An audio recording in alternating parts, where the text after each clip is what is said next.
In today's episode, we're going to be talking about the scene in Outlander that everybody has been waiting for. The print shop scene. It isn't Geordie. It's me.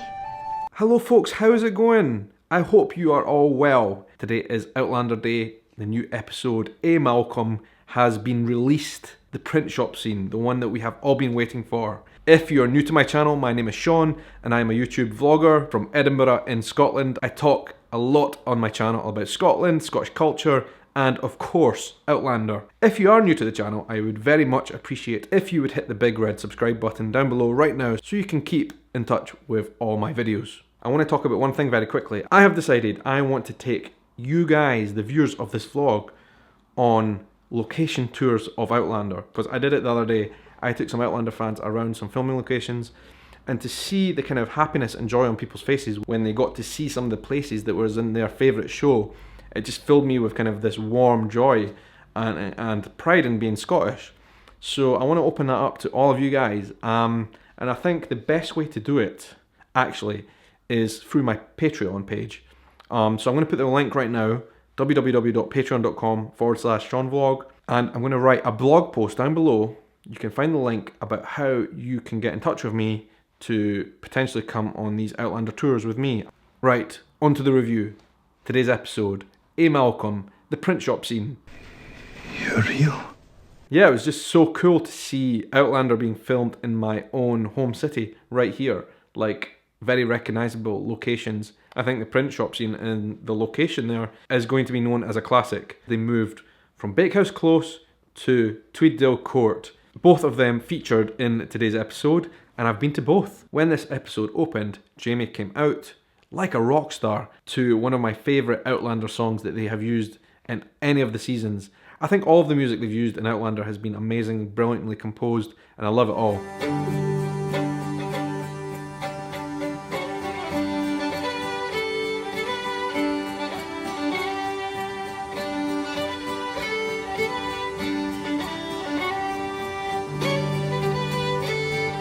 They deserve so much credit for the music they have put overlaid into Outlander. I think it just brings it to life so well. Never mentioned that before in these vlogs, but I'm saying it now. The music in Outlander is absolutely top class. Brilliant. Please remember, when you're watching this, I am reviewing this episode coming from a position of having not read the books yet to that stage. I've started to read them, but I'm not there yet. So a lot of you guys will have already read the books and know what's coming. I don't. This is like fresh to me. As we left off in last week's episode, Claire and Jamie back together. Jamie, of course, faints, comes round and then sees Claire, and we get that kind of whole tense moment when they come together and start speaking for the first time. Yeah, we were waiting like, what are they going to say? It's been so long. How are they going to come together? And everything just kind of worked as we hoped it would. So I think one of the first things they dealt with in this episode was the aging process, because remember, this is a 20-year period between when they last saw each other and now. Obviously that is a difficult thing to do, considering that the actors, they have not moved on in age in any way whatsoever. Literally, they are exactly the same, so they had to make it appear in some way that they had physically changed over 20 years, because of course they wouldn't still be the same 20 years on. But it was the little touches and details, I think, that actually made this pull through quite well, the aging process. I think the reading glasses was a really nice touch on Jamie. I'm not sure if that was in the books or not, but the reading glasses certainly kind of just re-emphasise the fact that Jamie is a lot older, you know. He mentions the fact that his eyesight was like a hawk, as he said, in his younger years, but is no longer that way. So kind of that brings us on a bit in years. And we kind of see Claire anxious and worried about what Jamie thinks of her body now that she's 20 years older. But of course, once the clothes come off, there is like literally no difference between them since the last time we saw them in that position. There's only so much you can do with costume and makeup on faces, which did actually work well. Also, one thing I found fascinating was this kind of clash of times, right? Because what we had is Claire bringing photos back from the future of Brianna, her and Jamie's daughter, and showing Jamie like what her daughter looked like in colour photos. I know that Jamie is already aware of the time travel situation, that Claire travels in time. But even then, I think his reaction to seeing photographs, let alone colour photographs, was quite muted. Of course, tonight he was taken aback. He was like, Christ, what are those? They're photographs. But I think like even then his reaction would have been a lot more stronger, like, because if you think about it, back then, technology was so primitive. A photograph to people in those days was like really witchcraft. So yeah, even though he's aware of the fact that Claire's a time traveller and would have different kind of technologies, I think he might have reacted maybe a bit stronger to seeing some photographs. That's just a thought I had in my head. I don't know what you guys think about that. And I'm not sure if that was included in the books, the whole photograph thing. Like, I was kind of thinking in last week's episode, I hope that she took some kind of photo or something of Brianna. Now I want to talk quickly about the close that they used to film that episode. The exterior of the print shop was Bakehouse Close, which we talked about last week. We went there, did the tour. Great place. I want to talk a little bit about this new location, Tweeddale Court, in this episode, because I actually went there as well in anticipation for this episode.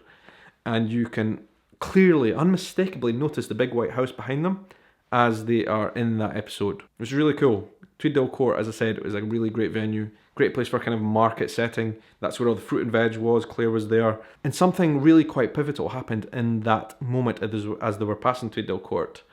Fergus came back into play in the series. Now, of course, Fergus is a new actor. He has grown considerably. He's a young man now. The boy that we grew to know has changed a lot, changed actors. And again, like, this is another thing about Claire coming back. I talked already about Jamie's perhaps muted response to seeing the photos of Brianna. I think Fergus's response to seeing Claire was probably a bit muted as well. I don't know, like, I just thought maybe the emotions would have been a bit stronger, like, considering the fact that she has been gone for 20 years. Again, guys, I'd like to know what you think about that. That's just my opinion.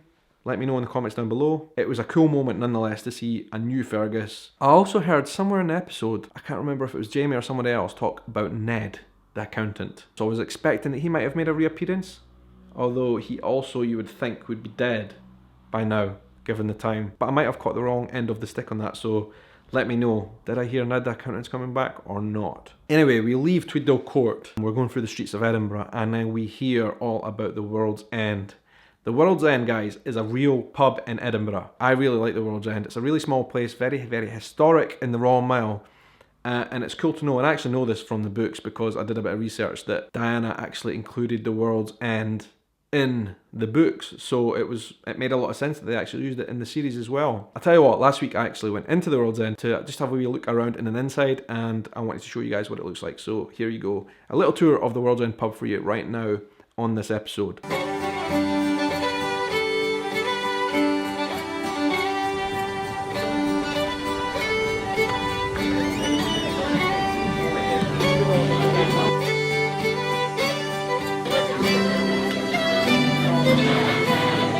We're here in the World's End pub.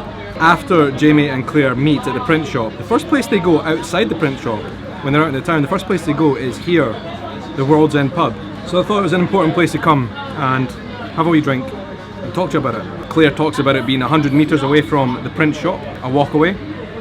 So basically they come from the print shop and come directly into here. If not for him, I could have died. Mr. Willoughby was just telling me how he stowed away on a ship from China.